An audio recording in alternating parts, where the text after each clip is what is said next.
Okay. ஆரம்பிச்சிடலாமா? ஆரம்பிச்சு. தோழர்களே, தமிழ்நாடு கலை இலக்கிய பெருமன்றம் முன்னெடுத்திருக்கிற மகத்தான இலக்கிய பணியான நாளும் ஒரு கதை சொல்லல் என்கிற தலைப்பின் கீழ் நாம் இணைந்திருக்கிறோம் தோழமைகளே, ஆளுமைகளே. இன்றைய நாள் 107ஆம் நாள் நிகழ்வில் நாம் இணைந்திருக்கிறோம். 107ஆம் நாள் நிகழ்வில் நாம் பெருமையோடு சொல்லிக் கொடுவது என்னவென்றால், 100 நாட்களை கடந்து பிறகும் இன்னும் ஒவ்வொரு நாளும் பின்னூட்டம் செழுமை பெறுகிறது. சேருகிற ஆளுமைகள் மகிழ்ச்சியோடு இணைகிறார்கள். புதிய புதிய சிந்தனைகளை ஒவ்வொரு நாளும் விதைத்து இந்த மாமன்றத்தை பெருமை சேர்க்கிறார்கள். அப்படி நாம் மகிழ்ச்சி அடைவதில் எண்ணற்ற தோழமை நமக்கு இருக்கிறது ஆளுமைகளே. இன்றைக்கு நம்மோடு கதை சொல்லுவதற்காக புதுமை பித்தன் தோமுசி ரகுநாதன் கதைகளை இணைத்துக் கொண்டு 107ஆம் நாள் நிகழ்வில் நம்மோடு கதை சொல்லுவதற்காக புதுச்சேரியில் இருக்கக்கூடிய மத்திய புதுவை பல்கலைக்கழகத்தினுடைய 2ஆம் ஆண்டு இளங்கலை தமிழ் படிக்கக்கூடிய மாணவர் தோழமை ஹரிபிரசாத் அவர்கள் நம்மோடு கதை சொல்லுவதற்காக புதுமை பித்தனுடைய அபிரவ் ஸ்னாப் என்கிற கதையை சொல்லுவதற்காக இணைந்திருக்கிறார்கள். கதை சொல்லக்கூடிய தோழமையை தமிழ்நாடு கலை இலக்கிய பெருமன்றத்தின் சார்பாக தோழமையோடு அழைக்கின்றோம். தோழமையே வருக, கதை சொல்லுங்க. தம்பி, உங்க பெற்றோர் பெயர் சொல்லிட்டு உங்களை பற்றி சிறப்புகள் எது இருந்துச்சுன்னா சொல்லிட்டு ஆரம்பிச்சிடலாம். பெற்றோர் பேர் ஹரிபிரசாத் சார். என் அப்பா பேர் சிவகுமார். தமிழ் இலக்கிய கலை இலக்கிய பெருமன்றம் ஏற்கனவே இப்ப திருக்குறள் சொல்லியிருக்கீங்க ஐயா. இப்ப 2வதாக புதுமை பித்தன் கதையை சொல்லுவதற்கு வாய்ப்பு கொடுத்ததுக்கு நன்றிங்கய்யா. சொல்லாமாங்க தம்பி, கதை சொல்லுங்க தம்பி. கதை புதுமை பித்தன் எழுதிய அபிநவஸ்தாம். புதுமை பித்தன் ஒரு சாதாரணமா அடித்தளத்தில் இருக்கக்கூடிய மனிதன் தன் உயர்ந்த இடத்தில் இருக்கக்கூடிய மனிதனை காட்டிலும் அவனது நினைக்கிறார். அவர் எவ்வளவு கஷ்டப்படுகிறார், எவ்வளவு சிக்கல்களை சந்திக்கிறார். இவர்கிட்ட கதையை நகைச்சுவையோடு கூடிய ஒரு கதையை எழுதியிருக்கிறார். அப்படிப்படியான ஸ்னாப் அப்படிங்கிற ஒரு சொல்லுக்கான விளக்கம் வந்து ஒரு தெரியாத ஒன்றை தெரிந்தபடி காட்டுவதற்கான ஒரு சொல். ஸ்னாப் மனநிலை வந்து ஸ்னாப் என்று சொல்றார்கள். இதுல வந்து வரத வெங்கட்ராமன் கதாபாத்திரம் வந்து குமாசா அவர் வந்து ஸ்னாப் என்ற சொல்லோட சொல்றாங்க. ஏன்னா அவர் வந்து எதுவும் தெரியாட்டியும் தெரிந்தபடி காட்டியும் நிறைய பேத்துக்கு அறிவுரை சொல்லுவதற்கு ஆனா மனநிலை இருக்குது அப்படின்ற ஒரு எண்ணத்தில் இருப்பதாகவும் இவர் வந்து இருக்காரு. இவர் ஒரு சாதாரணமான ஒரு நார்மலான மனிதன் வாழ்க்கையில் ஒரு இருளப்பன் சந்துல 5 குழந்தைகளோடு மொட்டை மாடி விளையாண்டு கொண்டிருக்கிறார்கள். ஒரு சின்ன வீட்டில் வசித்துக் கொண்டிருக்கிறார்கள். இவர் வந்து முதல் குழந்தை யூபிஎஸ் பாஸ் ஆகிட்டு வெயிட் பண்ணிட்டு இருக்காங்க. 2வது குழந்தை வந்து பெண்ணு. அவங்க வந்து திருமணம் முடிந்து வெயிட் பண்ணிட்டு இருக்காங்க. 3வது குழந்தை வந்து மலேரியா ஹாஸ்பிட்டல் பர்சனல் செக்ரட்டரியாக இருக்கிறார்கள். 6வது குழந்தை வந்து வயிற்றில் இருக்காங்க, பிரெக்னண்டா இருக்காங்க. அவர் வந்து இந்த மாதிரி சமயத்துல வந்து அவருக்கான ஆசை வந்து வருகிறது. ஆடம்பர ஆசைகள் நிறைய வருகிறது. ஒரு இதில் மாஜி மந்திரி கிட்ட இருந்து ஒரு மிகப்பெரிய பங்களா ஒன்று வந்து வாங்குறதா ஐடியால இருக்கிறாரு. அவரு வறுமையில இருந்தாலும் அவர் வாங்கணும்னு ஒரு இதுல கடன்ல தான் வாங்குறாரு.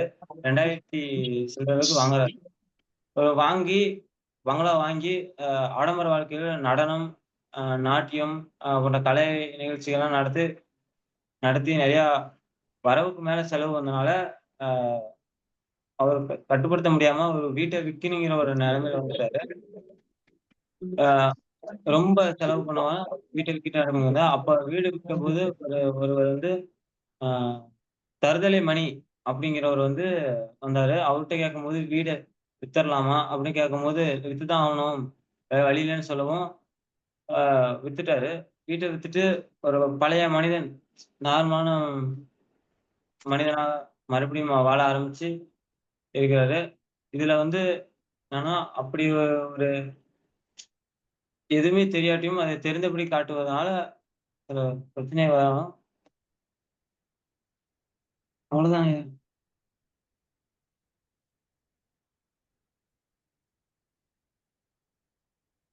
நன்றி தோழமையே, மிக்க மகிழ்ச்சி. கதை சிறிய கதை போல இருக்கு. நானும் இந்த கதை படிக்கல. நன்றி.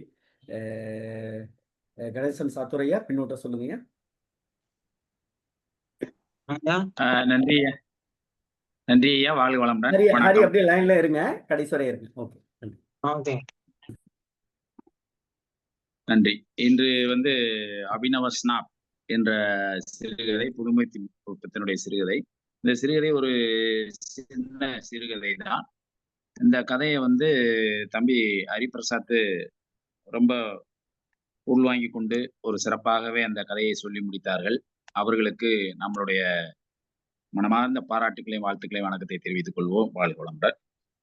இந்த கதையினுடைய உள்கருத்து என்ன என்று பார்த்தால், ஒரு சாதாரண குமாஸ்தா வேலை பார்க்கக்கூடியவர், அதாவது இருக்கிறத விட்டுட்டு பறக்கிறத நினைக்கிறது, அதாவது உயர உயர பறந்தாலும் ஊர்க்குருவி பறந்தாகுமா அப்படின்னு சொல்ற மாதிரி, அந்த ஒரு பொதுவான கருத்தை வச்சுட்டு தான் அந்த கதையை எழுதியிருக்கிற மாதிரி எனக்கு தோணுது.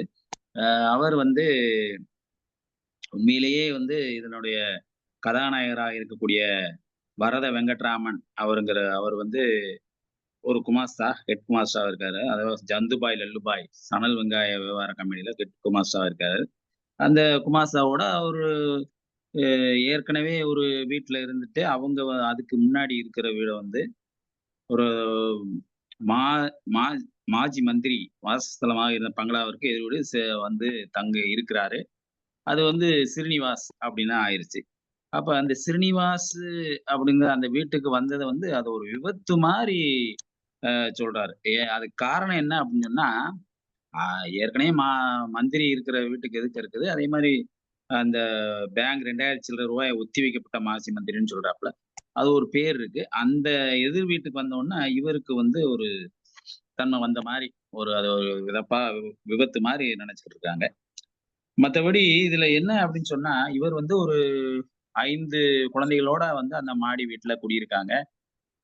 மொத பையன் வந்து அவன் வந்து சர்வீஸ் கமிஷன் தேர்வு எழுதி வீட்டுல இருக்கான். 2வது பொண்ணு, அந்த பொண்ணுக்கு வந்து சாந்தி அப்படிங்க, அதாவது ரங்கநாயகி, அவங்க பேர் வந்து ரங்கநாயகி. அவங்களுக்கு சாந்தி நடத்துறதுக்காக இந்த ஏற்பாடுகள் நடந்துகிட்டு இருக்கு. இந்த ஏற்பாடுகளை வந்து அதாவது இது என்ன அப்படின்னா, விரலுக்கு தகுந்த வீக்கம் இருக்க வேண்டும் அப்படின்னு நம்ம சொல்லுவோம். ஆனா இவர் என்ன செய்யறாரு, அந்த பொண்ணுக்கு வந்து இந்த விசேஷத்தை செய்யறது வந்து ரொம்ப பிரபலியமா ரொம்ப நல்லா பண்ணணும் அப்படிங்கிற மாதிரி ஒரு நினைப்புல இருக்காங்க. சரி, அவ வந்து சக தர்மிணி, அவ வீட்டுக்காரம்மா வந்து நம்ம பொண்ணுக்கு வந்து கொஞ்சம் நல்லபடியா செஞ்சிடணும், நாகரிகத்தோட நவீன உலகத்துல எப்படி எப்படி இருக்கோ அந்த மாதிரிலாம் செஞ்சிடணும், செஞ்சுட்டா போகுது அப்படின்னு சொல்றாங்க. அப்ப செஞ்சுட்டா போகும்போதுதான் அந்த பரதநாட்டியத்தை வந்து ஒரு விழா மாதிரி ஏற்படுத்தி, அந்த விழாவுக்கு வந்து பரதநாட்டிய, அதாவது பானு அப்படிங்கிற ஒரு பரதநாட்டிய குமாரி, பானு சுமதி பங்கஜத்தினுடைய பரதநாட்டியத்தை ஏற்பாடு செய்யறாங்க. அப்ப பரதநாட்டியத்தை ஏற்பாடு செய்யும்போது என்னன்னா, அப்ப எல்லாருக்குமே இப்படி நாங்க ஒரு விழா வச்சிருக்கோம், நீங்க எல்லாரும் வரணும் அப்படின்னு சொல்லிட்டு இந்த ஒரு நோட்டீஸ் மாதிரி அடித்து எல்லாருக்குமே கொடுத்து வர சொல்றாங்க. அப்படி வரும்போது இவர் வந்து ஒரு ஆடிட் வேலை பார்க்கறதுனால ஒரு சில வக்கீல்கள், இந்த மாதிரி பெரிய பெரிய ஆளுகளுக்கு தான் ஒரு பழக்கம் இருக்கு. அப்ப அவங்க என்ன செய்யறாங்க, நான் ஆட்டம் பார்க்கறதுக்கு வர்றாங்க. அப்போ ஒவ்வொருத்தரும் ஒவ்வொரு விதமாக அவருடைய ஆடலை வந்து புகழ்றாங்க. ஒருத்தர் வந்து ரொம்ப நல்லா இருக்கிறாங்க, நம்மளை எங்கேயோ கொண்டு போய் வச்சிருக்கிறாங்க, ஆற்றுனா கலை, கலைனா ஆற்று அப்படிங்கிறாங்க, சங்கீதம் எப்படி இருக்குன்னு அவங்களுக்குள்ளேயே பேசிக்கிறாங்க. அதுல கூட ஒருத்தன் சொல்றான், கம்பன் சொல்றான் பார் ஒரு இடத்துல என்று ஆரம்பித்த ஒரு கலா ரசிகர். அதெல்லாம் உள்ளுணர்வு சார். அந்த சமுதாயத்துல துன்பமும் இல்ல, மரணமும் இல்ல, சாயுச்சிய பதவி சார். அதாவது சாயுச்சிய பதவி அப்படிங்கிறது என்னன்னா, இரண்டரை கலந்து இறைவனோடு கலந்து நானும் இறைவனும் ஒன்றுதான் என்று சொல்லக்கூடிய ஒரு நிலைக்கு தான் சாயுச்சிய, அந்த மாதிரி ஒரு நிலை தான் இருக்கும் அந்த சமுதாயத்துல. அந்த இடத்துல வந்து துன்பம் கிடையாது, மரணம் கிடையாது. அது ஒரு கனவு லோகம், ஞான ரதம் அப்படின்னு சொல்லி ஒரு ஆர்ட் கிரிட்டிக்ங்கிறது விமர்சன கருத்துல சொல்லக்கூடிய கிரிட்டிசிசம் பண்ணக்கூடிய ஒரு கலை வல்லுநர் அவரு. இப்படியே ஆனா இதெல்லாம் சொல்லும்போது இவருக்கு வி ராமனுக்கு வந்து சங்கீதத்துல வந்து ஒரு ஞானம் இருக்குதான்னா இல்ல. அதனுடைய பொண்ணுக்குமே அந்த மாதிரி கிடையாது. இப்படி இருக்கும்போது இந்த நாட்டிய நடனத்தை வச்சிருக்காங்க. அதெல்லாம் பார்க்குறாங்க, செய்றாங்க, எல்லாம் உச்சி கொட்டுறாங்க. இந்த நேரத்துல அவருடைய ஸ்ரீமதி ராமன் ஸ்ரீமதி வந்து பதிர்பேணி சிருஷ்டி அப்படிங்கிறாங்க. பதிர்பேணிங்கிறது ஒரு ஒரு பலகாரம். அந்த பலகாரம் வந்து அரிசி மாவு, சோள மாவு, நெய், சர்க்கரை எல்லாம் சேர்த்து பிசைஞ்சு செய்யக்கூடிய அந்த இதுல வந்து அவங்க செஞ்சுக்கிட்டு இருக்கறதுனால அந்த ஆட்டத்தை அவங்க பார்க்கல. ஒருவேளை அவங்க பார்த்திருந்தாங்கன்னா, என்ன இவ இப்போ இப்படி அம்மனமா வந்து ஆடிக்கிட்டு இருக்கா? ஆனா இந்த இடத்துல வந்து அவ வந்து பரதநாட்டியம் ஆடக்கூடிய பொண்ணு தான் ஆடுறாங்க. அவருடைய பாடலுமே பார்த்தீங்கன்னா, "மனமாகிய மாயையிலே அருளாகிய கோவிலிலே" என்று அபிநயம் பிடித்து பாடினார். அப்படி இருக்கும்போது இப்படி பாடக்கூடிய ஒரு பரதநாட்டியம் ஆடக்கூடியவங்க வந்து இந்த மாரி ஒரு உடை அணிந்திருப்பாங்களா? அப்படின்னு இந்த வரி ஏன் போட்டிருக்காருன்னு கொஞ்சம் புலப்படல. அது வந்து சரியா ஆனா உண்மையிலேயே வந்து அவ வந்து சங்கீதத்திலயும் பிரபலம், இத்தியாதிக்கும் பிரபலம்னு சொல்ற மாரி ஒரு சொல்லிட்டு போறாங்க. மொத்தத்துல இந்த கதை என்ன அப்படின்னு சொன்னா, அவங்கவங்களுக்கு உரிய இடம் தான் இருக்கும். நீங்க என்னதான் இது பண்ணாலும் இல்ல, நீ மேல மாடி மேல இருந்தாலும் சரி, ஆட்டம் பாட்டங்கள் போட்டாலும் சரி, உன்னுடைய வாழ்க்கை என்னவோ அது அப்படியே தான் நிக்கும். அத பத்தி ஒண்ணுமே இல்ல. அது கடைசியில என்னன்னா, அந்த மணிங்கிறவன் வர்றான்ல, மணி அந்த அந்த இடம் வந்து மணிக்குரியதான்னு நெனைக்கிறேன். இவ கூட நம்ம வெங்கட்ராமனுடைய மனைவி கூட இந்த வீட்டு மாடியில இருந்து அந்த வீடையே, அந்த பங்களாவையே வாங்குன மாரி ஒரு நெனப்புல இருக்காப்ல. அதெல்லாம் இல்ல. ஆனா அந்த வீட்ட நான் மீட்டிறலாம் அப்படின்னு சொல்லி மணி சொல்றான். இவர் வந்து எனக்கே குடுத்துறேன். அப்படி அந்த வீட எனக்கே குடுத்துற மாரி சொல்றவன். ஆனா அவன் வந்து என்ன சொல்றான், எனக்கு அந்த வீடு தான் எனக்கு வந்து அதிர்ஷ்ட சக்கரம் அப்படின்னு சொல்லி முடிச்சிடுறாப்ல. சரி ரைட் என்ன என்ன செய்யுது அவன் முடிஞ்சான். சரி ரைட்டு குடுக்க மாட்டான் அப்படின்னு சொல்லி நான் இப்ப இருளப்பஞ்சந்துக்கு போவோமா, இல்ல மாரியப்பன் தெருவுக்கு போவோமான்னு ஒரு பிளான் போடுறாரு. அப்புறம் அவனுக்கு ஒரு அட்வைஸ் மாரி பண்ணிட்டு, கடைசியில வந்து திரும்பவும் அதற்கப்புறம் அவர் குமாஸ்தா வரத வெங்கட்ராமன் ஆகிவிட்டார். இதுவரை வந்து ஒரு விழா நடக்கப்போது, அதுல வந்து இவரு தான் வெங்கட்ராமன் குடும்பம் தான் எல்லாமே அந்த பறக்கிற மாரி ஒரு சூழ்நிலையில எல்லாரும் இருந்தாங்க. அது அப்படி இல்ல, அப்படிங்கிற மாரி சொல்ற மாரி இந்த கதைய கொண்டு போய் முடிச்சிருக்காங்க. இதுல சொல்லக்கூடிய கருத்து அப்படின்னு பார்த்தோம்னா இதுதான்.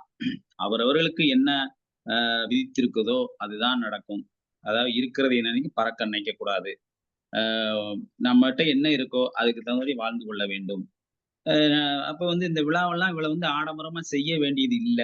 அப்படிங்கிற மாரி எல்லாம் செய்ய வேண்டியது இல்ல அப்படின்னு சொல்ற மாரி இத கொண்டு போயிருக்காங்க. நீ என்ன செஞ்சாலும் கடைசியில வந்து அந்த குமாஸ்தா வேலைக்கு தானே வந்துட்ட, குமாஸ்தா தானே தெரியாதா? அப்படின்னு சொல்லுவோம்ல அந்த மாரி இருக்குது.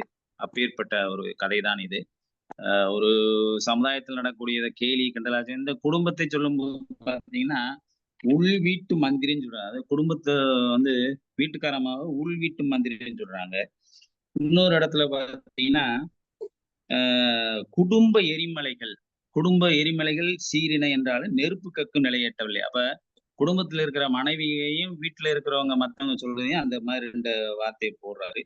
இதுல இன்னொரு இடத்துல பிரெஞ்சு பட்ஜெட் அப்படின்னு சொல்றாங்க. நஷ்ட கணக்கு. அதாவது பிரெஞ்சு பட்ஜெட்டு பெரும்பாலும் நஷ்ட கணக்கா தான் இருக்குமா? எப்ப போட்டா அவங்க நஷ்ட கணக்கு இருக்கிற மாரி தான் வந்து அதாவது பட்ஜெட் போடும்போது வந்து அ பற்றாக்குறை பட்ஜெட் போடுவாங்கல்ல, அந்த மாரி தான் இருக்குமா? அப்படின்னு தெரியல. அதுக்கு வந்து என்னது பிரெஞ்சு பட்ஜெட்டாக நஷ்ட கணக்கு அப்படின்னு சொல்லி போடுறாப்ல. அந்த வாசகம் நமக்கு வந்து பிரெஞ்சு பட்ஜெட் வந்து அவங்க பிரெஞ்சு நாட்ட பொறுத்தமட்டுல அப்படித்தான் எப்பயுமே வந்து இப்படித்தான் போடுவாங்களா? அப்படின்னு தெரியல. பெரும்பாலும் வந்து எல்லா பட்ஜெட்டுமே வந்து பற்றாக்குறை இருக்கிற மாரி போட்டா தான் ஒரு அரசு வந்து நல்ல நிலையில நடக்குங்கிறது காட்டுறதுக்காக சொல்றாங்களான்னு தெரியல. மத்தபடி ஒரு சிறந்த கதை தான்.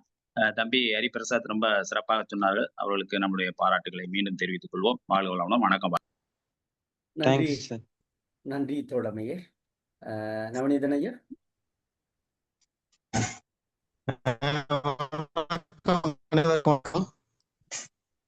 கதை சொன்ன தம்பி ஹரிபிரசாத் வந்து மற்றவர் சொல்லட்டுன்ட்டு கொஞ்சம் அவர் ஆரம்பிச்சு விட்டாரு. அவர் உண்மையிலே இந்த தம்பிக்கு உங்களுக்கு இன்னும் எதிர்காலம் இருக்கு. இன்னும் கொஞ்சம் நல்லபடியாக நீங்கள் வந்து சொல்லணும்னு விரும்புகிறோம். ஏன்னா இந்த கதை வந்து புதுமைப்பித்தன் கதை வந்து இந்த கதையை நீங்கள் தேர்ந்தெடுத்தே உங்களுக்கு வந்து எங்களுக்கு மகிழ்ச்சியாக இருக்கும் இல்லையாமோ. அந்த மாதிரி நன்றி. கதைகள் பூரா இன்னும் கொஞ்சம் படிச்சு இன்னும் கொஞ்சம் மாறி மாறி ஒரு தடவைக்கு 2 தடவை படிச்சா தான் இன்னும் புரியும். எங்களுக்கே புரியல. 4 தடவை படிச்சாலும் புரியல. நான் அந்த சொல்ல துணிந்ததுக்கே உங்களுக்கு வாழ்த்துக்கள தெரிஞ்சுக்கிட்டு சொல்ற கதைக்கு போவோம். இந்த புதுமைப்பித்தன் நன்றிங்க. ஹலோ? புதுமைப்பித்தனுடைய நன்றிங்க. கதைகள் கேக்குதா? நன்றிங்கன்னு சொன்னீங்க. ஒண்ணும் சரி, இல்ல. சரி, சரி. நீங்க பாட்டுல பேசுங்க நவநீதன் தோழர். நீங்க பாட்டுல ஆ, பேசுங்க. புதுமைப்பித்தன் கதையில அந்த அபினவ சினாப்புங்கிறது வந்து அதாவது ஒரு ஒரு இந்த சணலு, வெங்காயம் வியாபாரிகிட்ட வந்து இவர் ஒரு கிளார்க்கா இருக்காரு. இந்த வரத வெங்கட ராமனா, அவர் வந்து கிளார்க்கா இருக்காரு. அவருக்கு வந்து ஒரு வீட்ல ஒரு சாதாரண வீட்ல இருக்காரு. ஒரு வீட்ல இருக்காரு. இந்த வீட்ல இருக்கும்போது இந்த மணிங்கிற ஒருத்தர் தருதல மணியா, தருதல ஏதோ பேரு அந்த மாரி வருது நமக்கு. தருதல மணின்னு தான் இருக்கும்னு நெனைக்கிறேன். அத வந்து கடைசியில பேசி ஒரு பெரிய வீட வாடகைக்கு குடுத்துட்டாரு. ஒத்திக்கு. வீட்ல இவரு இருப்பு ரூ. 2000 வச்சிருக்காரு பேங்க்ல. அத வச்சு அந்த வீடுனா ஒரு பங்களான்னு வச்சுக்கோங்களேன். பங்களான்னா அதுக்கு ஒரு மாஜி மந்திரி ஒருத்தர் இருந்த வீட்டுக்கு ஏத்த வீட்டு பங்களா. அந்த மாஜி மந்திரி இருந்த வீட்டுக்கு ஏத்த வீட்டு பங்களாவுக்கு, அந்த பங்களாவுக்கு ஒரு மரியாதை ஒண்ணு. ஒரு ஒத்திக்கு இருக்கிற ரூபாய வாடகைக்கு அந்த பிடிச்சு வந்துடுறாரு. அப்படி வந்த உடனே இவருக்கு வந்து ஒரு புரமோஷன் கிடைச்ச மாரி அவருக்கு. இந்த அ வ ராமனுக்கு, வி.வி. ராமனுக்கு வச்சுக்கிறோமே அவருக்கு. உடனே என்ன பண்ணிடுறாருன்னா, அந்த வீட்ல ஏற்கனவே பெரிய குடும்பம் அவருக்கு. அந்த வீட்ல இருக்கும்போது 5 குழந்தைக. மூத்த பையன் வந்து சர்வீஸ் முடிச்சிடுறான். குழந்தைக்கு வந்து ஏற்கனவே திருமணம் ஆயிருது. சாந்தி முகூர்த்தம் அதாவது இது என்ன அந்த காலகட்டத்துல 1937ல பார்க்கும்போது, குழந்தை திருமணங்க. 8 வயசு, 10 வயசுலாம் கல்யாணம் முடிச்சு வச்சுருப்பாங்க. சாந்தி முகூர்த்தங்கிறது முறைப்பிரகாரம் அந்த வயசுக்கு வந்த பிறகு தான் முடிக்கணுங்கிறதுக்காக தான் அந்த கதை. இந்த கதை அந்த அந்த காலகட்டம்னு வச்சுக்கோங்களேன். அந்த காலகட்டத்தில நடக்கக்கூடியது வந்து ஒரு பண்பாட்டு கூறுகள். அப்ப அதாவது கல்யாணங்கிறது அந்த முடிச்சிருவோம். சின்ன வயசுல 8 வயசு, 10 வயசுல முடிச்சாலும், அந்த சாந்தி முகூர்த்தத்த நல்லா சிறப்பா கொண்டாடுற மாரி நமக்கு நான் புரிஞ்சுக்கிறேன். அப்ப அது ஒரு கல்யாணம் மாரி முடிக்கும்போது, அதுக்கு இவருக்கு வந்து அந்த பெரிய வீட்டுக்கு வந்துட்டாங்கிற பந்தாவாசி வந்துரும். அவரு மனைவிக்கு அந்த வீட்டுக்கு அப்புறம் கீழ இருக்கிற குடித்தனக்கார அப்புறம் நம்ம ஒரு பெரிய அந்தஸ்துக்கு வந்துட்டோன்ட்டு ஒரு ஒரு இது வந்துருது, கெத்து வந்துருது. அதே மாரி இவருக்கு வந்து அந்த அபினவ ஸ்நாப்புன்னு இவரு சொல்றாரு. அது புறமாச்ச மாரி வச்சுக்கோங்களேன். அந்த ஸ்நாப்புன்னு ஆச்சுன்னா யாரையும் மதிக்கக்கூடாது, வைக்கக்கூடாது. நம்ம கீழ விழுக்கிறது அப்படிங்கிற மாரி ஒரு அபினவ ஸ்நாப்புங்கிறது, அந்த ஒரு பதவி உயர்வு மாரி வந்துருது. அப்ப இப்படி கணவருக்கு அந்த மாரி வந்துருது, மனைவிக்கு அந்த மாரி வந்துருது. கெத்தா வந்துரணும்னா, அந்த விசேஷத்த நல்லா செய்யணும்னு வராங்க. அப்ப வெளிய ஒரு பரதநாட்டியம் ஏற்பாடு பண்றாங்க. ஒரு பானுமதிங்கிற அம்மாவ. அதே மாரி ஏற்பாடு பண்ணும்போது, அந்த பரதநாட்டியம் ஏற்பாடு பண்ணும்போது, இந்த பேச்சாளர்கள, ரசிகர்கள புறம் பார்த்தீங்கன்னா, பழைய ஒரு நீதிபதி, சங்கீத பூஷணம், இப்படி ஒரு 4, 5 பேர் இந்த ஒரு கலாஷேத்திர பிரசிடென்ட்கள்லாம் கூப்பிட்டு ஒரு பெரிய விழா மாரி வச்சு போடுறாங்க. அந்த கல்யாண பொண்ணு இவருக்கு வந்து இந்த ராமனுக்கு சங்கீதமே ஒண்ணும் தெரியாது. அந்த பள்ளிக்கூடத்துல படிச்ச பாட்டு 1ஆப், 2ஆப் படிச்ச பாட்டு தவிர வேற ஒண்ணும் தெரியாது. பட் இந்த இதுல இந்த நிகழ்ச்சி நடத்தும்போது இவரு ஒரு பெரிய ஆள் ஆயிடுறாரு. இது இவருடைய பையனுக்கு வந்து அந்த சர்வீஸ் அமைச்சர் அந்த பையன் அதுக்கு இடையில வேலையில போய் முடிச்சு, எங்க காட்பாடில மலேரியா தொற்ற வேலைக்கு போயிடுறான். பட் அவன் வரல அந்த பங்கத்துக்கு. கதாசிரியர் நம்ம புதுமைப்பித்தன் என்ன சொல்றாருன்னா, அவன் இருந்தாலும் அவனும் ஒரு வேளை இது மாரி கலந்துக்குவான் போல இருக்கு. அதாவது 2 பேருக்குமே சங்கீதம் பற்றி தெரியாது. ஆனா சங்கீதத்துல இந்த விழா நடக்கும்போது எல்லாம் பெரிய மனுஷராகிறன்னு சொல்லி, ஒரு சங்கீத அந்த அகாடமியில உறுப்பினரா வச்சு விட்றாங்க. உறுப்பினரா சேர்த்த உடனே திரும்பி அந்த ஆண்டு விழாவுல இவரு பேசவும் சொல்றாங்க. ஆண்டு விழாவுல போய் இவரும் பேசுறாரு. அதாவது புதுமைப்பித்தன் என்னன்னு சொல்றாருன்னா, இவர் ஒரு வசதி அதாவது வந்த உடனே, இந்த சங்கீதமே தெரியாட்டாலும் இவருக்கு ஒரு பதவி குடுத்து, மரியாதை குடுத்து சங்கீதம் பேச வச்சுட்டாங்க. இந்த மாதிரி போகும்போது குடும்ப பட்ஜெட் என்னமோ கடைசியில நஷ்டத்துலாம் போகுது. அந்த கடைசியில என்ன ஆகுதுன்னா, பழையபடி இந்த வீட்ட வந்து அவர் அந்த தருதல மணிங்கிறவர் வந்து வீட்ட நான் திருப்ப போறேன்னு வர்றாரு. ஏன் எனக்கே குடுத்துறேங்கிறாரு. இல்ல நான் சொந்த வீட்டுக்கு வரணும். இவருக்கு பழையபடி அந்த அந்த அந்த வீடு போச்சுன்ன உடனே, பழையபடி இவருக்கு அந்த கற்களா இருக்கிற மாரி மணல்ல கீழ வந்துடுறாரு. ஆஹா! இப்படி வந்துறான்ட்டு அதாவது இந்த அர்ப்பனுக்கு வாள் வந்தா அர்த்தராத்திரில வந்து ஏதோ சொல்லுவான்னு ஒரு பழமொழி சொல்லுவாங்க. அது மாரி இவருக்கு ஒரு உதவி அந்த ஒரு பங்களால வீடு அத இத்தனைக்கும் ஒத்திக்கு தான் பிடிக்கிறாரு. அந்த வீடு வந்தோனே இவருடைய காட்சிகள் பூரா மாறுது. அந்த சாந்தி முகூர்த்தத்துக்காக தேவையில்லாத அந்த ஒரு கச்சேரி வச்சு எல்லாரையும் கூப்பிட்டு யாருக்குமே சங்கீதம் ஞானம் இல்லாத செய்றாங்கிற மாரி கொண்டு வந்து இந்த ஒரு எள்ளல் தன்மையில புதுமைப்பித்தன் சொல்லியிருக்காரு. இடையில சில வார்த்தைகள் அப்புறம் எல்லாரையும் சொல்லியிருக்காரு. அந்த வகையில அந்த கதையை சிறப்பாக சொன்ன தம்பிக்கும் தொடங்கி வைத்த தம்பிக்கும் அ நிகழ்ச்சி ஏற்பாட்டாளருக்கும்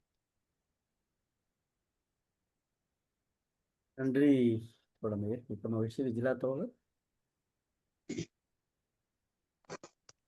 அனைவருக்கும் வணக்கம். கதை வந்து ரொம்ப அற்புதமான அருமையான கதை. எப்படி சொல்றது, ஒரு சிறு கதைக்குள் அவரு எவ்வளவு உள்குத்து நையாண்டியோட அந்த காலகட்டத்தினுடைய இதை வந்து அப்படி பிரதிபலிச்சிருக்கிறாருன்னு தான் சொல்லணும். மிக அருமையான கதை. அதாவது சாதாரண நடுநிலை வாழ்க்கை, நடுத்தரமான ஒரு வாழ்க்கையில இருக்கிறவர் ஒரு வாடகை வீடு ஒத்திக்கு எடுத்து அந்த மாஜி மந்திரியினுடைய பங்களாவுக்கு எதிர்த்தாப்புல ஸ்ரீனிவாஸ்ங்கிற ஒரு வீட்டுக்கு குடி புகுந்த உடனே அவர் தன்னை எப்படி உயர்வா நினைச்சுக்கிறாரு அப்படிங்கிறது தான், மேட்டுமையா நினைச்சுக்கிறாரு. அவர் நடுத்தர வர்க்கத்துல இருக்கிறவர் தான். ஒரு மாடியில இருளப்பன் சந்து அப்படின்னு, இந்த சந்துன்னு வந்தோடனே நமக்கு தெரிஞ்சிருக்கும் அது எப்படி ஒரு குறுகியலான ஒரு பாதையில் உள்ள ஒரு வீட்டுல, அது மாடி வீட்டுல குடியிருக்கிறாரு 5 பிள்ளைங்களோட. அப்ப அது இட வசதி எப்படி இருக்குன்னு தெரியும். ஆனா அவரு ஒரு சேட்ஜி கிட்ட, அதாவது நார்த் இந்தியன் கீழே வந்து ஒரு குமாஸ்தா வேலை பார்க்குறவர், கணக்கு எழுதிட்டு இருக்கிறவர் தான். ஒரு சமயம் தற்செயலா மணிங்கிறவரை சந்திக்கிறாரு. அவரை தருதல மணின்னு சொல்றதுக்கு காரணம் என்னன்னா, இவனால தான் நான் வந்து இப்படி ஆனேன் அப்படிங்கறதுக்காக ஒரு முன்னோட்டமா சொல்லிட்டாருன்னு நினைக்கிறேன். அந்த மணிங்கிறவரை சாப்பிட்டுட்டு ஹோட்டல்ல சாப்பிடுறாங்க. சாப்பிட்டுட்டு வெளியே வரும்போதே அவர் என்ன ஆயிடுறாருன்னா, அந்த ஸ்ரீனிவாஸ்ங்கிற அந்த வீட்டுக்கு, ஸ்ரீனிவாஸ் இந்த வீட்டுக்கு நம்ம போறோம் அப்படிங்கிற நினைப்பே வந்து அவர் வந்து அப்படி ஒரு உச்சாணி கொம்பு கொண்டு போயிருது. அவருடைய முழு பெயரை வந்து ஸ்ரீமான் வரத வெங்கட்ராமன்ங்கிறவரை, அப்புறம் விவி அப்படின்னு அப்படி அப்படி இன்சியலை வந்து சுருக்கி கொடுறாரு. விவி ராமன், ஸ்ரீமான் விவி ராமன் அப்படிங்கிற மாத்திக்கிறாரு. இப்போ வந்து ஒரு பெரிய நிறுவனங்கள்லாம் பார்த்தீங்கன்னு சொன்னீங்கன்னா, பெயர் வந்து பெயர் சுருக்கமா SR group of companies, VV groups of companies அப்படின்னு அந்த ஒரு பெயர் சுருக்கம் பண்ணி வருவாங்களா, அது பார்த்தாலே அவங்களுடைய இது தெரியும், லெகசி எல்லாம் புரியும். அந்த மாதிரி அவர் என்ன பண்றாருன்னா, பேரை வந்து ஸ்ரீமான் விவி ராமன் அப்படிங்கிறவர் மாத்திடுறாரு. யோசிச்சு பார்த்தா ஒரு வாடகை வீட்டுல இருந்தவர் ஒரு ஒத்திக்கு தான் வீட்டுக்கு போயிருக்கிறாரு. அதுக்கான விளக்கமும் அவர் கொடுத்துட்டாரு அழகா. ஸ்னாப்புக்கு ஒரு விளக்கம் கொடுத்திருக்கிறாரு. நாகரிகமானவர்கள் ஒரு மேல் அந்தஸ்துல இருக்கிறவங்க கடைபிடிக்கக்கூடிய காரியங்களை அல்லது அவங்க எப்படி நடந்துக்கிறாங்களோ அதை வந்து ஒரு பாவனை செய்தல் அப்படின்னு. இவருக்கு அந்த வீட்டுக்கு போன உடனே தான் ஒரு பெரிய ஆளு அப்படிங்கிற மாதிரி ஒரு நினைப்பு வந்துருது. உடனே அவர் மனைவிக்கும், அவர் சகதர்மினிக்கு அவர் நல்லா கிண்டல் அடிச்சிருக்கிறாரு. வைக்கோல் போரை சுமந்த சகதர்மினி அப்படிங்கிறாரு. அப்புறம் அவரும் அந்த மனைவிக்கும் அந்த ஒரு எண்ணம் வந்துருது, நம்ம பொண்ணுக்கு வந்து இந்த மாதிரி தோழர் சொன்ன மாதிரி அந்த சாந்தி செய்யறங்கிற நிகழ்ச்சியை வந்து ரொம்ப நம்ம வந்து இதா செய்யணும், பெரிய இதா எடுத்து செய்யணும் அப்படிங்கும்போது அவரு ஒத்துக்கிறாரு. பையன் வந்து என்ன பண்றான்னா, மூத்த பையன் ஏற்கனவே வந்து வேலைக்கு போயிடுறான். அவரை பத்தி குறிப்பிடும்போது சொல்றாரு, அவன் சொல்றான், அப்பா ஒரு வண்டி வச்சுக்கிட்டானா, நீ ஒரு காலம்பரை 9 மணிக்குள்ள எலக்ட்ரிக் ட்ரெயின்ல போயிட்டேன்னா, பாஸ் எடுத்துட்டேன்னா சீக்கிரம் போயிடலாம்ல அப்படின்னு அவனுடைய எண்ணத்தை வந்து அவர் பிரதிபலிக்கிறத எப்படி சொல்றாருன்னா, கருவில் உருவாகும் கவர்மெண்ட் குமாஸ்தா அப்படின்னு சொல்றாரு. அதாவது கவர்மெண்ட் குமாஸ்தாவா போன உடனே இந்த மாதிரி எண்ணங்கள்லாம் வந்து உனக்கு அவனுக்கு தோண்டிரும் உள்ள அப்படிங்கிறத சொல்றாரு. அப்புறம் ஒவ்வொரு அந்த கதாபாத்திரத்தை சொல்லும் பொழுது, அவருடைய வளர்ச்சியை சொல்லும் பொழுது, ஒரு எள்ளல பாத்தீங்கன்னா பித்தளை போர்டு தொங்குதே அப்படின்னு அந்த பித்தளை போர்டு எடுக்காரு, பிசினஸ் பண்றாரு அப்படிங்கிறாங்க. அவரு கணக்கு எழுதுறாரு, அப்புறம் பிசினஸ் பண்றாரு அப்படின்னு அந்த ஒரு அவருடைய வளர்ச்சியை குறிப்பிடுற மாதிரி அப்படி சொல்றாங்க. அப்புறம் அந்த ஒரு அவருடைய மகளுக்காக அவர் வந்து ஒரு சாந்தி பண்ணும் பொழுது, அவருக்கு வந்து சங்கீத ஞானமே கிடையாது. ஆனா பெரியவங்க நாகரிகமானவர்கள் எப்படி பண்ணுவாங்களோ அதை பார்த்து அதே மாதிரி நம்மளும் வந்து செய்யணுங்கிறக்காக, அவருக்கு பாட்டு அந்த சங்கீத ஞானம்லாம் எதுவும் கிடையாது. ஆனாலும் வந்து என்ன பண்றாருன்னா, நம்ம வந்து நிகழ்ச்சி ஏற்பாடு பண்ணுவோம்னு பண்றாரு. அதுக்கு வரக்கூடிய அவருக்கு தெரிந்த நட்பு வட்டங்கள்ல வரக்கூடியவங்களையும் வந்து ஒரு நையாண்டி பண்றாரு.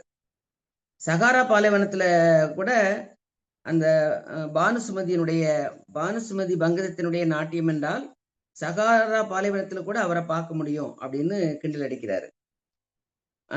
அப்புறம் இந்த இவருடைய சங்கீத ஞானத்தை பத்தி சொல்லும் பொழுது, அவருக்கு தெரிஞ்சது என்னவோ தந்தம் தனத்தினாதான் தெரியும் அப்படின்னு தான்.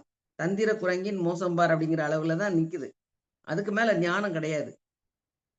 ஆனா அவருடைய மனைவியை பத்தி சொல்லும்போது பாக்குறாரு, அந்த பெட்டி வாசிப்போட அதுவும் நின்னு போச்சு அவளுக்கு அப்படிங்கிற மாரி சொல்றாரு. இன்னொன்னு, இந்த நிகழ்ச்சி நடைபெறும் பொழுது அவன் மகன் வரல. வந்தான்னு சொன்னான்னா, அவனும் வந்து ரொம்ப கலா ரசிகன் மாரி ஆயிருப்பான். அவனுடைய வேலை நிமித்தமாக அவன் வந்து வெளிய போனதுனால அப்படின்னு மகனையும் வந்து நையாண்டி பண்றாரு.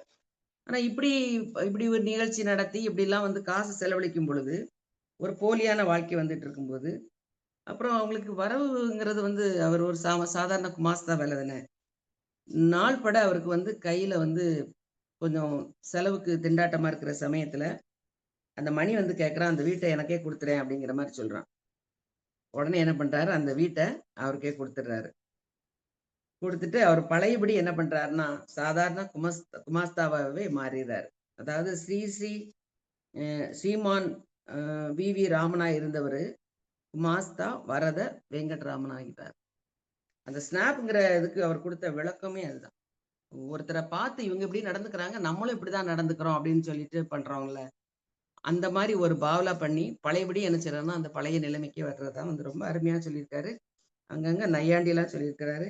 இன்னொன்னு இதுல வந்து கம்பன் கதாபாத்திரத்தின் பூரிப்பை குறிக்க, அது எனக்கு புரியல. அநேகமா பின்னால வரக்கூடிய பின்னோட்டம் வழங்கக்கூடிய ஆளுமைகள் அத சொல்லுவாங்கன்னு நெனைக்கிறேன்.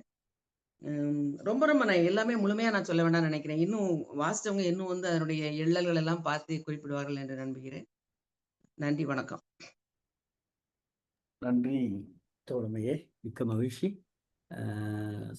அடுத்ததாக பணித்துளி ஐயா, தாமதமாக தான் வந்திருக்கீங்க, வாய்ப்பு இருந்துச்சுன்னா சொல்லிடுங்க. அனைவருக்கும் வணக்கம். இந்த கதை மிக அற்புதமான கதை. ஹரி பிரகாஷ் அற்புதமாக சொன்னாரு. இந்த கதையில எல்லாரும் சொன்ன மாதிரி புதுமைப்பித்தன் அவர்கள் நிறைய நையாண்டி தான் பண்றார்.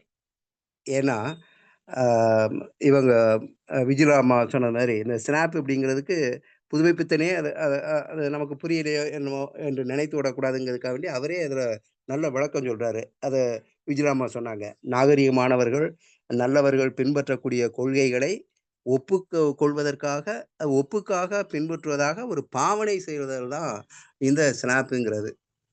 அந்த அந்த மாதிரியான ஸ்னாப் தான் இவர் பண்றாரு. யாரு நம்ம ஸ்ரீமான் வரத வெங்கட்ராமன் அப்படிங்கிறவரை காட்டுறார். அப்படின்னா என்ன, இந்த சமுதாயத்துல கொஞ்சம் இவர் வந்து குமாஸ்தாவாக தான் இருந்தார். சாதாரணமான குமாஸ்தா தான். ஆனா இவர் வந்து சேர்ச்சிக்கு ஆடிட் தயார் பண்ணுவதாக அதுல ஒரு வரி வரும். அப்ப ஆடிட் கணக்கு வழக்கை தயார் பண்ணுவது அப்படின்னா என்ன? கணக்கு எழுதுறது.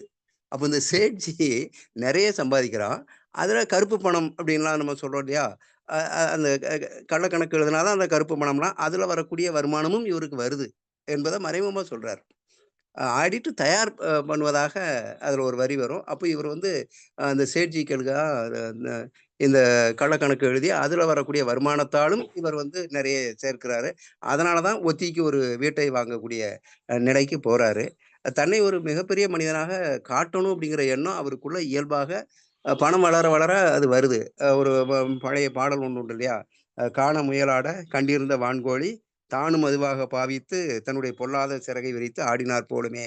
அது மாதிரி இல்லையா, மயில் ஆட கண்டிருந்த வான்கோழி அதுவும் ஆடுது அப்படிங்கிற மாதிரியான ஒரு நிலை தான் இதுல காணப்படுது.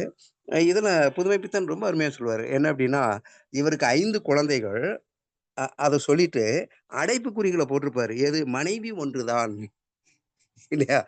ஏன் அத அடைப்புக்குறிக்குள்ள போடணும் அப்படின்னா, அதுல ஒரு நையாண்டித்தனத்தை வைக்கிறாரு.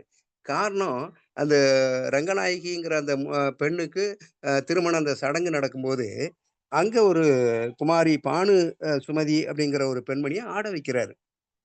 அப்ப அவருக்கு இந்த மனைவி ஒன்றுதான், ஆனா சிந்தனைகள் பல. ஏன்னா இத எல்லோரோடும் சேர்ந்து அவர் ரசிக்கிறாரு. அப்போ பலவிதமான எண்ணங்கள் கொண்டவர் அப்படிங்கிறதான் அடைப்புக்குறிக்குள்ள மனைவி ஒன்றுதான். ஆனா மனைவி ஒண்ணுதான். சிந்தனைகள் அவருக்கு ஏகப்பட்ட சிந்தனை உண்டுங்க மாதிரி சொல்றாரு.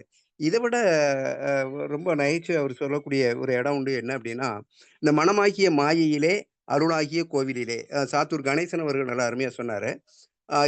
இரண்டும் ஒன்று, இறைவனும் பரமாத்மாவும் ஜீவாத்மாவும் ஒன்று அப்படிங்கிறதான் அந்த தத்துவம். ஆனா இங்க மனமாகிய மாயை, அதுல இறைவன் குடியிருக்கணும். ஆனா ஆடுறது என்ன, சொல்வது ஒன்று செய்வது ஒன்று போல இங்க இந்த பெண்மணி ஆடுவது என்னமோ மனமாகிய மாயையிலே அருளாகிய கோவிலிலே அப்படின்னா புனிதமான ஒரு வரியை எடுத்து பாடுறாரு. ஆனா அந்த அந்த பொண்ணும் ஆடுறா. ஆனா அங்க இருக்கிறது எல்லாமே ஒரு விதமான ஆபாசமான நடனமா தான் போகுது. ஏன்னா இந்த ஸ்ரீமான் வரத வெங்கட்ராமனுடைய மனைவி மட்டும் அந்த ஆட்டத்த பார்த்துருந்தானா, "ஏன்டி இவ இப்படி அமனமா வந்து ஆடுறா?" அப்படிங்கிற மாரி. அப்போ பரதநாட்டியம்ங்கிற பேர்ல நடந்த ஒரு கேலி கூத்து. அதுல நெறைய வார்த்தைகள சொல்றாரு. சாத்தூர் கணேசன் அவர்கள் கூட அத சுட்டிக்காட்டினாரு. எது "பதிர்பேணி சிருஷ்டி" இல்ல ஈடுபட்டால் அந்த ஸ்ரீமதி ராமன் அப்படின்னு சொல்லும்போது, இந்த பதிர்பேணி சிருஷ்டிங்கிறது மைதா மாவு, நெய் அதெல்லாம் கலந்த ஒரு பலகாரம் தான். இது கர்நாடகாவால அ தயாரிக்கப்படக்கூடிய ஒரு பலகாரம், இனிப்பு வகை அது. ஆனா இப்போ தமிழ்நாட்டிலயும் அது பெருகி கிடக்கு. இது இது ஒரு ஒரு ஒரு புதிய செய்தியா அவரு உள்ள நுழைக்கிறார். அதேபோல இவரு தன்னை வந்து பெரிய ஆளா காட்டணும் அப்படிங்கிற எண்ணத்துல தான் அந்த நடன சங்கீத மகாநாட்ல பரதநாட்டியமும், ஆத்ம பலமும்னு பேசக்கூடிய அளவுக்கு அவருடைய நிலை மாறிப்போகுது. அவராவே தன்னை அப்டேட் பண்றாருன்னு சொல்லுவோம் இல்லையா? அல்லது தன்னை காட்டிக்கொள்ளணும் அப்படிங்கிற மாரியான ஒரு நிலை அவருக்கு வருது. அங்க வர்றவங்களும் அதேதான். மாஜி நீதிபதி சொல்றாரு, "சங்கீதம் ஒரு சமுதாயத்தின் ஜீவநாடி" அப்படிங்கிற மாரிலாம். ஏன்னா, இனிமே அவரு இந்த மாதிரியான மாஜி நீதிபதியா ஆனதுக்கப்புறம், இது மாதிரியான கூட்டங்கள்ல, இது மாதிரியான நிகழ்ச்சிகள்ல தான் கலந்தாகணும் அப்படிங்கிற மாரி. ஆனா, எல்லா நீதிபதியும் அப்படி நம்ம சொல்ல முடியாது, சொல்லக்கூடாது. நம்ம எல்லாருக்குமே தெரிந்த ஒருவர் தான். இஸ்மாயில் அவர்கள். அவரு முன்னாள் நீதிபதி தான். ஆனா, அவரு கம்பராமாயணத்தையே கரைத்து குடித்தவர். அவர் ஒரு இஸ்லாமியரா இருந்தா கூட, கம்பராமாயணத்தில கரை கண்டவர் அவர். அவரு பேசலாம் கம்பராமாயணத்த பற்றி. ஏன்னா, அவருக்கு அந்த தகுதி உண்டு. அவர் தன்னை ம அ அந்த இலக்கியத்தில ரொம்ப ஈடுபாடா அ அ தன்னை ஆக்கிக் கொண்டவர் அவர். ஆனா, இங்க ஒரு கலா ரசிகர் என்ன சொல்றாரு, "கம்பன் சொல்றான் பாரு ஒரு இடத்துல." என்னமோ இவரு கம்பனுக்கு நண்பன் மாதிரி. இத அவரு கேலி பண்றாரு. அதேபோல அந்த அம்மாவ பத்தி சொல்லும்போது, வைக்கோல் போர் விஜயா தோழர் சொன்னாங்க. கனகாம்பரம் வைக்கோல் போர். கனகாம்பரத்த அப்படி சூடியிருக்காங்க. அத வைக்கோல் போர் அப்படின்லாம் கிண்டல் பண்றாரு. எல்லாம் அப்படியே போகுது. கடைசியா முடிக்கும்போது தான், இந்த மணிங்கிறவன் வந்து "இவர்ட்ட குடுத்துருங்க" அப்படிங்கிற மாரி கேட்கும்போது, "இல்ல எனக்கே தந்துடுறேன்னு" இவரு சொல்லி பார்க்குறாரு. ஆனா முடியல. கடைசியா திரும்பவும் பழைய வாடகை வீட்டுக்கு தான் போணுமா? அப்படிங்கிற மாரியான ஒரு நிலை அவருக்கு வருது. அத விட கடைசியா சொல்லும்போது, "உன் உடம்பு ரொம்ப இளைச்சு போயிருக்க." யார மணிய பார்த்து சொல்றாரு. "உன் உடம்பு ரொம்ப இளைச்சு போயிருக்க. டொமேட்டோ சாப்பிடு. அ எல்லா விட்டமினும் இருக்கு." எங்க பரதநாட்டியமும், ஆத்ம பலமும் பேசின அந்த வாயி, கடைசியா பழைய வாயாவே மாறிப்போகுது. "டொமேட்டோ சாப்பிடு. எல்லா விட்டமினும் அதுல இருக்கு." என்று சொல்லும்போது நமக்கு இவருடைய நிலையை நினைத்து சிரிப்பதா, அழுவதா, வருத்தப்படுவதா என்ற ஒரு நிலை தான் தோன்றுது. புதுமைப்பித்தன் அவர்கள் இதுல நெறைய நையாண்டி பண்ணியிருக்கார். மிக அற்புதமான கதை. வாய்ப்புக்கு நன்றி. நன்றி ஐயா! நன்றி. நன்றி தோழமையே. மிக்க மகிழ்ச்சி. தோழர் சுப்பிரமணியன் தோழர். அன்பான தோழர்கள் அனைவருக்கும் வணக்கம். இன்னைக்கு கரிப்பிரசாத் ரத்தின சுருக்கமா சொன்னார். சுருங்க சொல்லல் விளங்க வைத்தல் மாதிரி அவருக்கு பாராட்டுகளும் வாழ்த்துக்களும். நான் இந்த கதையை வாசிக்கல, இருந்தாலும் சொன்னதை வச்சு 1, 2 சொல்லுதேன். எதுவும் மாறுபட இருந்துச்சுன்னா பொறுத்தருள்.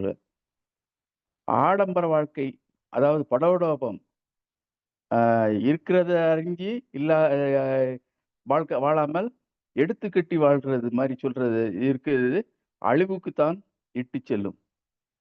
அது அந்த வாழ்க்கை வந்து அது நிரந்தரமா இருக்காது, அழிவுக்கு தான் வழிவகுக்கும்.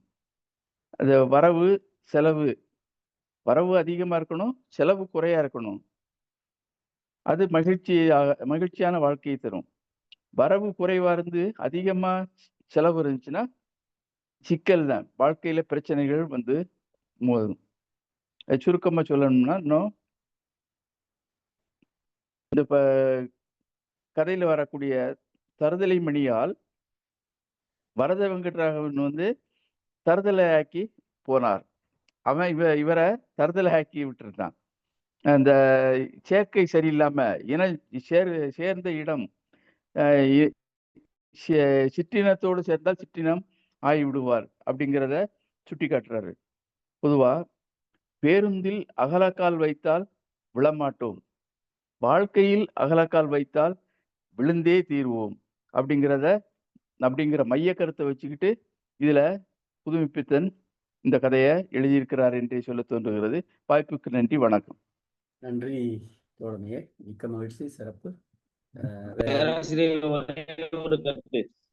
சொல்லுங்க பேராசிரியரே ஒரே ஒரு சொல்லுங்கய்யா, கருத்து. சொல்லுங்க. வேற ஒண்ணும் இல்ல. அதாவது அந்த அம்மா விஜிலா தேவராஜன் வந்து ஒரு இதை சொன்னாங்க. அதாவது என்னன்னா, கம்பரை வந்து வாம மேகலையினுள் வளர்ந்த தல்குலே என்று வந்து கம்பன் வந்து கம்பராமாயணத்தை சொல்ற மாதிரி சொல்லியிருப்பாங்க. அந்த அது வந்து கம்பர் வந்து எதுக்காக பயன்படுத்துறாரு அப்படின்னா, தன்னுடைய கதாபாத்திரத்தினுடைய மகிழ்ச்சியை, ஒரு பூரிப்பு அடைதலை, ஒரு அதாவது நெஞ்சத்தில் எழக்கூடிய அந்த அ பெருமூச்சு இருக்கும் பார்த்தீங்களா, அந்த இத குறிக்கிறதுக்கு வந்து தான் அந்த வார்த்தைய பயன்படுத்துறாப்ல.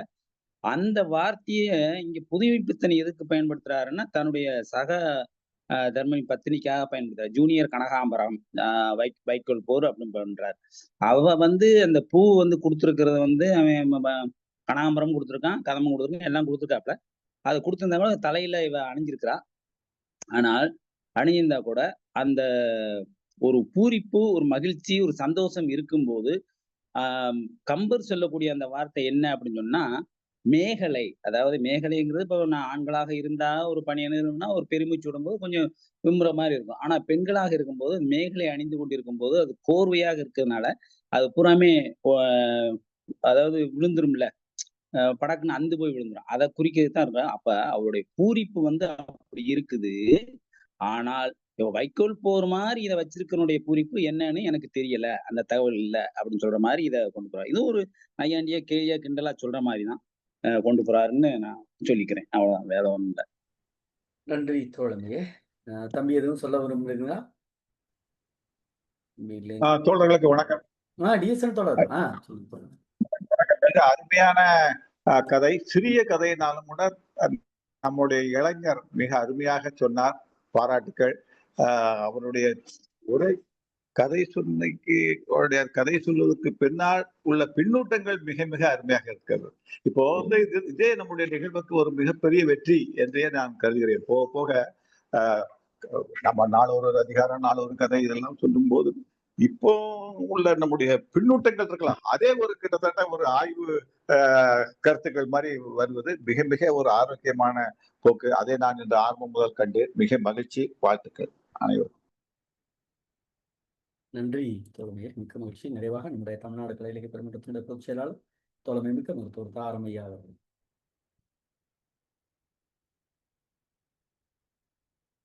தோழர்கள் அனைவருக்கும் வணக்கம்.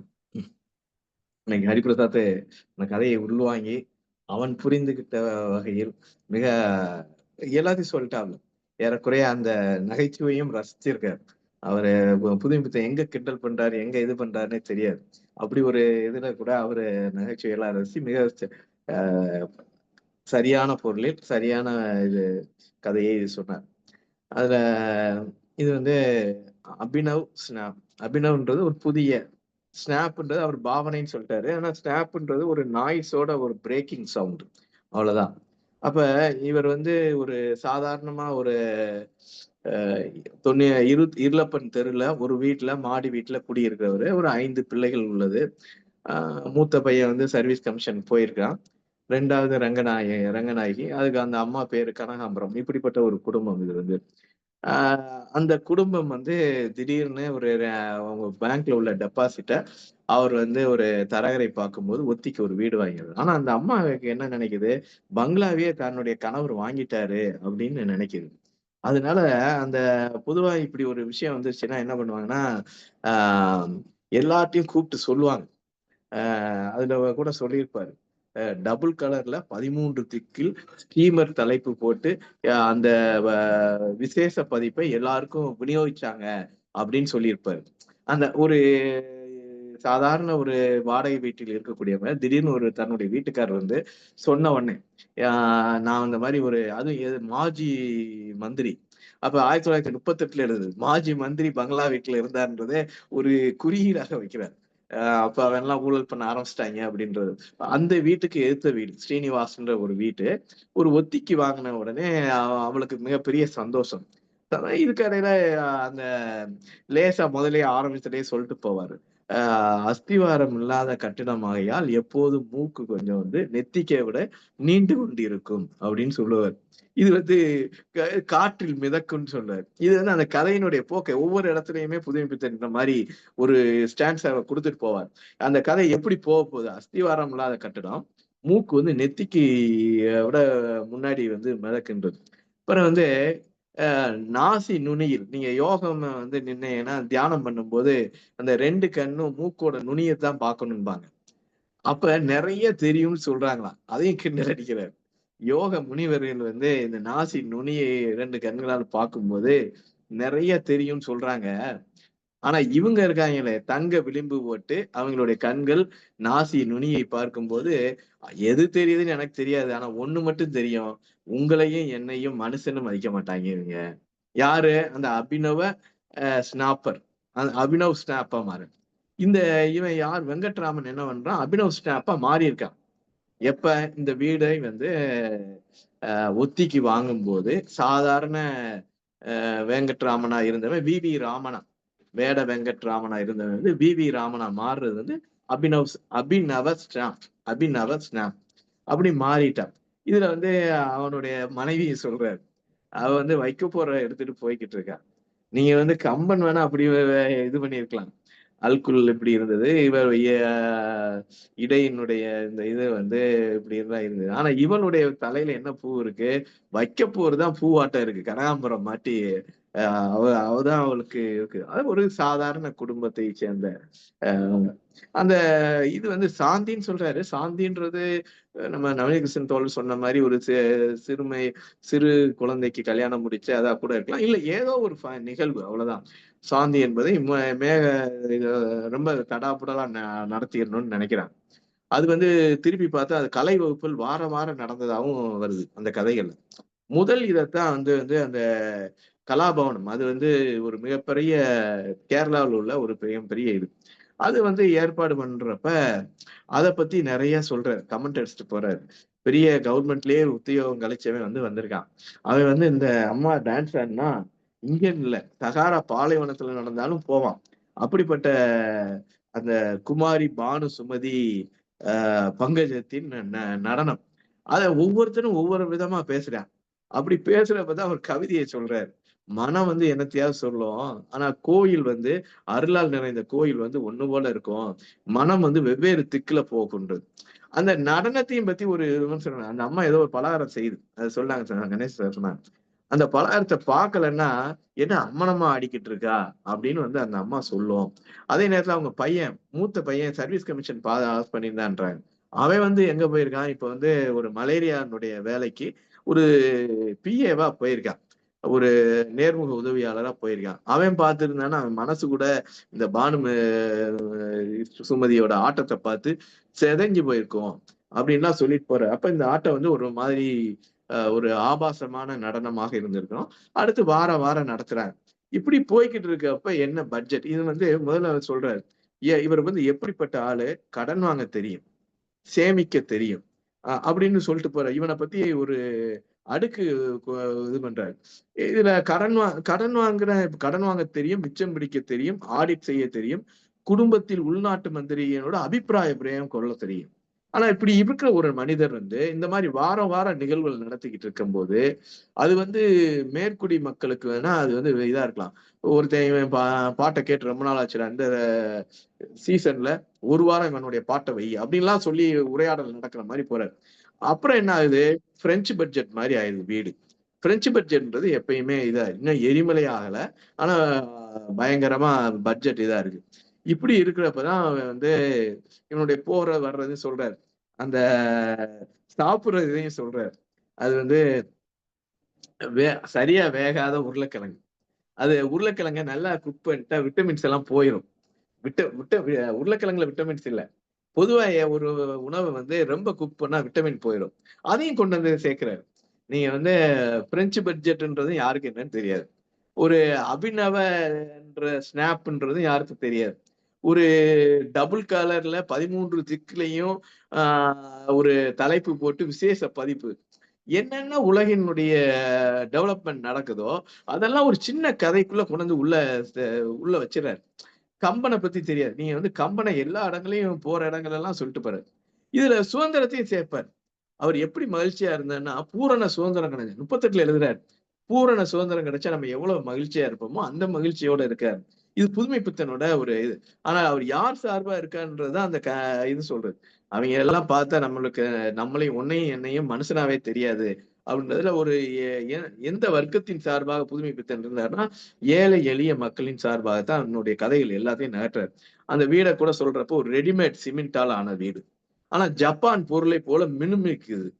ஒவ்வொரு இடத்தையும் அவர் சொல்றப்பயுமே ஒரு சித்தரிப்பு போய்கிட்டே இருக்கும். மனதிற்குள் ஒரு வரைபடத்தை வரைந்து கொண்டே செல்கிறார். அப்படி ஒரு கதை தான். கடைசியில வந்து அவன் மணி என்ன தருதல மணி என்ன கேட்கிறான், நான் இந்த வீட்டை திருப்பி மீட்டரலாம்னு நினைக்கிறேன். இல்ல எனக்கே கொடுத்துருன்னு கேட்கிறார். இல்ல முடியாது அப்படின்னு சொல்றான். அப்பதான் அந்த டொமேட்டோ ரைஸோட இவர் முடிச்சாரு. பழைய ஆளா மாறிடுறாரு. விபி ராமன் வந்து வேங்கட வெங்கட்ராமனாக மாறி மாரியம்மன் தெருக்கு போறதா இல்ல இருளப்பன் தெருக்கு போறதான்னு யோசிக்கிறதா முடிச்சிட ஒரு தனக்கு பொருந்தாத ஒன்னை மிக கொஞ்சம் போல சேமிச்சு வச்ச பணத்தையும் ஆடம்பர வாழ்க்கைக்காக போய் வாங்கி அந்த பணமும் போய் அவருடைய வாழ்க்கை மீண்டும் அந்த அதே நிலைக்கு வந்துட்டத ஒரு ஒரு மிடில் கிளாஸ்னுடைய ஒரு ஆடம்பரத்தை விரும்பக்கூடிய ஒரு மிடில் கிளாஸ்னுடைய வாழ்வு ஆடம்பரத்தை விரும்பினால் என்ன மாதிரி போகும் என்பதை மிக கேட்கல. பொதுச்செயலாளர் கேட்கல. கடைசி 2 வரி மட்டும் கேட்கல. வரைபடமாக வரைந்திருக்கிறார். அனைவருக்கும் நன்றி. நன்றி பொதுச்செயலாளர்களே. தோழர்கள் அனைவருக்கும் வணக்கம்.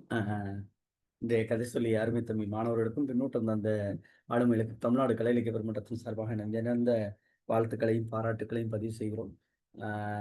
மிக்க மகிழ்ச்சி. நாளை தினம் இரவு 8 மணிக்கு தோழர் ஜீவா அவர்களின் சிந்தனை கனவுகளோடு இணைந்து பயணிப்போம். நன்றியும்